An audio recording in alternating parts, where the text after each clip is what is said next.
everyone. So I have your Friday dating tips for you now. I actually wanted to talk about the topic of dating around Christmas time and just kind of wanted to encourage you at this time because I know that this can feel, it's just Christmas always feels different.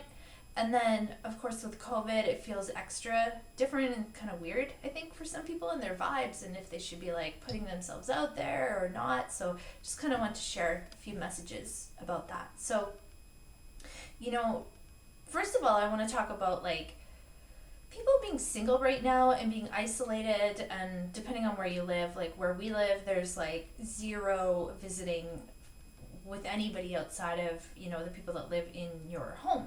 So that in itself like can be really difficult, and it kind of reminded me of this time when I was single and it was Christmas time, and I think I was in my early 20s, and so I'd always spent Christmas with family or my partner or a boyfriend, and I had ran into a situation where Christmas was coming and I lived in a city where none of my family lived, and I was actually single and in my 20s. So I was like realizing that I was going to be alone for Christmas, and that was a really weird feeling.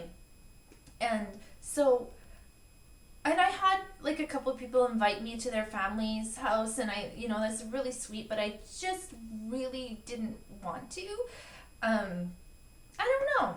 I just really didn't want to just sort of like show up at someone else's family for Christmas, and it wasn't my family. I hardly knew them, things like that. So finding that I was alone for Christmas, I actually look back at that Christmas, and it was one of my favorite Christmases I've ever had in my life. And that's because I actually took time to make it special on my own. So I kind of redefined what Christmas was like as a single person, and I made my own, I wouldn't say tradition, but I made it special in my own way. So I actually had ordered some of my favorite food, and I had some wine, like a bottle of wine, and I actually set it up on the floor, like on a blanket, and had this like just really nice, like I was nicely showered and just wore something comfortable, had on some Christmas music, and I actually like spent that time in that evening just doing things like just reflecting and just enjoying my own space and enjoying food that I loved, a little bit of wine, felt really nice. And so I do encourage all of you guys who are going to be like completely alone for Christmas to, of course, reach out if there's anybody you can connect with, even over Zoom, if that's something that you need. But I just want you to know that being alone can be a very special thing as well, too, if you make it that. So if you want to ask me any more questions about that, feel free to reach out and maybe we could talk about some ideas how to make it better for you. Another kind of moment that I thought about at Christmas time being single was, and I share this a lot with my story that I share with a lot of my clients, is after my divorce, I had actually, because I had worked with my company for a lot of years, so we would have a Christmas party every year, and it was quite extravagant. It was this like huge kind of a ballroom type thing, like big ceiling, big chandeliers, and everybody dressed up really nicely, of course. And there was a lot of people that showed up, well over 100, maybe even close to 150, 200 maybe. And I'd gone every year with my husband, and suddenly I found myself, when the year of my divorce, I actually realized that I was going to be going alone. And it was a very odd feeling, and I could have invited random dates, but I just didn't want to bring kind of random guys to my company Christmas party. I didn't want to have to answer questions or like answer like, where is he now? Who is he? What does he mean? When I actually wasn't seeing anybody seriously. So I actually went alone, and it was one of the most significant moments in my single life because it was actually quite terrifying because I had to like get ready by myself, drive there, get dressed up and walk into this room all by myself in a time when it felt like everyone else had dates. Like it seemed like a date moment in time. And I was by myself, and it was really scary, and it was very, very empowering at the same time. And I'll never forget that night, because I really had to be strong all night, because I didn't have anybody by my side, and everybody else did. And I have to say that these moments are the ones that make us show up when we meet somebody. It makes us show up a little stronger, a little more seasoned. I don't know. It's those moments in life when we had a bit of struggle, especially by ourselves, when we show up stronger in the future for when we do have partners. It really, really does matter.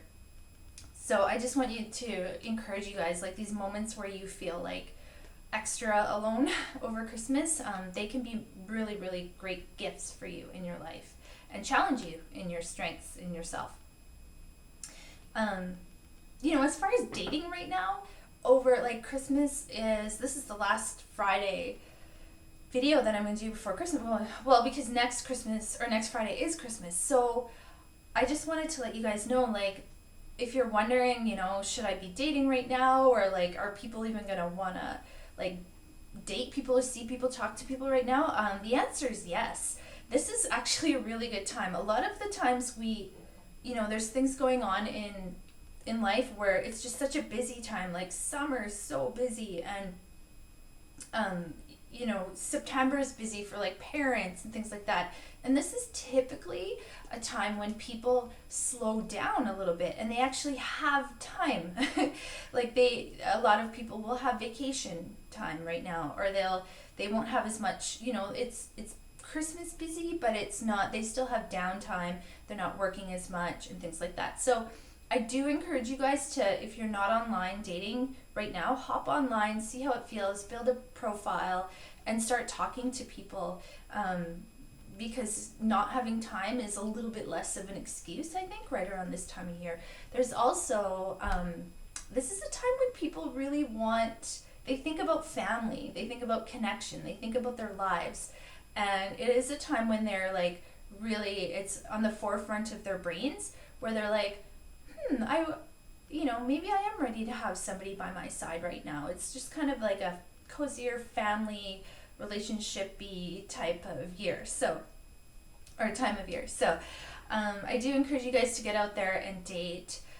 Use Zoom. I know a lot of us can't, like a lot of you guys can't meet people in real life right now because of COVID restrictions, but I have some clients that are using Zoom all the time. It's working for them. There's a lot of advantages to that, and I may do another video just on that alone. But try to, if you're texting with somebody online and you think it's ready to meet them, I say for sure, if you're texting for about a week, it's time to hop on a Zoom call. So I do hope that you guys go for it and use this time of year to really start to get to know some people. And if any of you guys are ready, I love the challenge of hitting things before the New Year's resolutioners do. So if anybody wants to get a step ahead, if you're thinking about your goals, if you're thinking about, if getting into a relationship is something that's high on your priority list and you're ready, feel free to reach out to me, and we can talk about how that could work for you and how we may be able to work together, or how I can help you. So anyway, I hope you guys are having a great night, and I will talk to you next Friday.